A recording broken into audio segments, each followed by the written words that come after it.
பற்றி இனி பேசன் தமிழ் உயிரே நருந்தேனே அவையோரே அதில் பெரியோரே நாளைய வரலாறு இன்றைய மாணவரே உங்கள் அத்தனை பேரையும் சிறம் தாழ்த்து வணங்கி பேச போகிறேன் என் தலைப்பில் இறங்கி. இன்று ஜனவரி 26 நம் நாட்டின் 77வது குடியரசு தினமாக கொண்டாடுகிறோம்.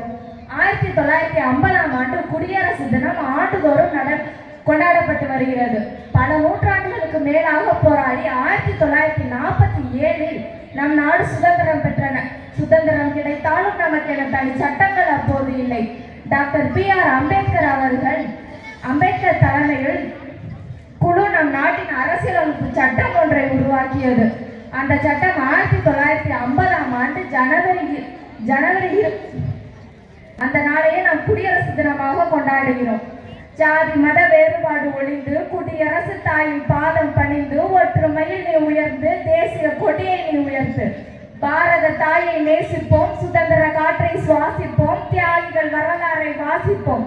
வெற்றியோ தோல்வியோ எதுவரையும் கடமையை செய்வோம். முயற்சியும் பயிற்சியும் நம் கையில், முடிவு எப்பொழுதும் இறைவன் கையில். முயற்சி என்ற விதையை விதைத்துக் கொண்டே இது முளைத்தால் மரம், இல்லையெனில் மண்ணிற்கு உரம். தமிழனாய் பிறப்பதே வரம், வணங்கி முடிப்பதே தமிழின் அறம், முடிவில் வணங்குவதே நல்ல பழக்கம். வாய்ப்பிற்கு நன்றி, வணக்கம்.